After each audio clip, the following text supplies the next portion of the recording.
know, Bob and Melissa Marriott haven't spoken out before because they didn't want to affect the outcome of the trial. They stood by for 22 months, listening to horrible things said about their only daughter, Lizzie, and the horrifying details of her death. And today, for the first time, they and 11 other family members were finally able to confront her convicted killer. You stole our smart, vivacious, beautiful daughter from us. You murdered Lizzie, raped her lifeless body, and then threw her away because Lizzie had the self-confidence and self-esteem to say no to you. Lizzie Marriott's mom spoke first of a warm, vivacious daughter who loved marine biology, UNH, doing things with friends and family, and of things they do together that she can't bear to do now without her. We used to go to Hampton Beach several times a summer. I can't imagine going to the ocean in New Hampshire ever again. I finally went back to the aquarium for the first time this April. I wanted to see the reservation.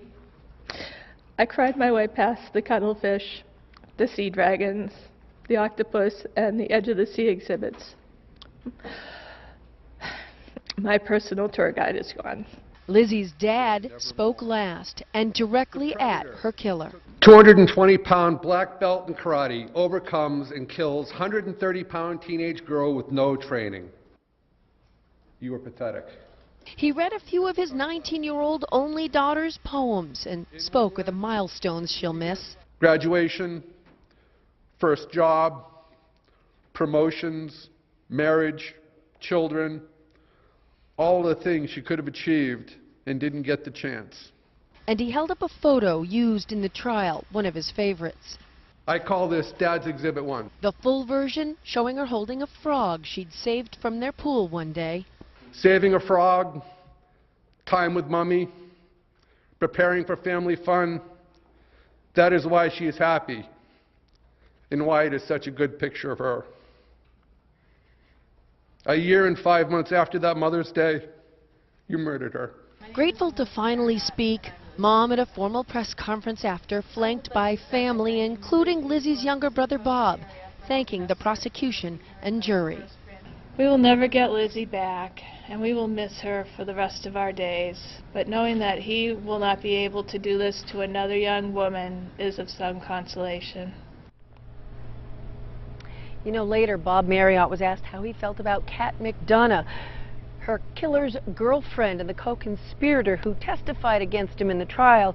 He said he feels torn. So many reasons to dislike her for what happened to Lizzie, but sympathy for what Mazelia put her through, too.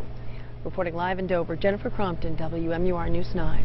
Well, after the family and friends victim impact statements, there was a bit of surprise in the courtroom. Seth Mazelia decided to address the judge and Marriott's family. Our Stephanie Woods joins us live with what he had to say before he was sentenced. Well, this was the first time Seth Mazelia has publicly spoken about the crime since he was accused and then convicted of raping and killing Lizzie Marriott. He again denied he played any part in Lizzie's death, but apologized to the Marriott family for their loss. Mazelia initially wanted to skip his sentencing, although his lawyers withdrew that request Tuesday. In an August 6 phone call with his mother, Mazelia called the sentencing a, quote, waste of my time.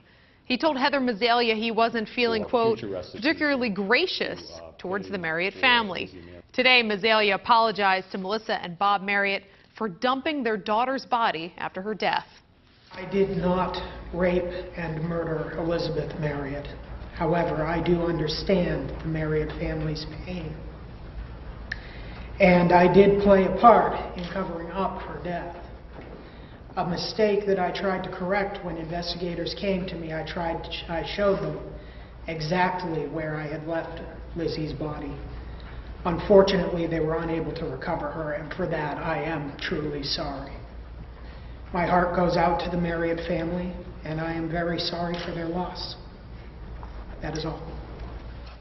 Seth Mazelia received the maximum sentence for first-degree murder. The judge also ordered him to pay the Marriott family more than $4,500 to cover Lizzie's funeral expenses. In the studio, Stephanie Woods, WMUR News 9. Several of the jurors who sat through the weeks of testimony and returned those guilty verdicts were back in the courtroom today for the sentencing. They felt it was important to be there to see this case to its conclusion and to hear more about Lizzie from her family.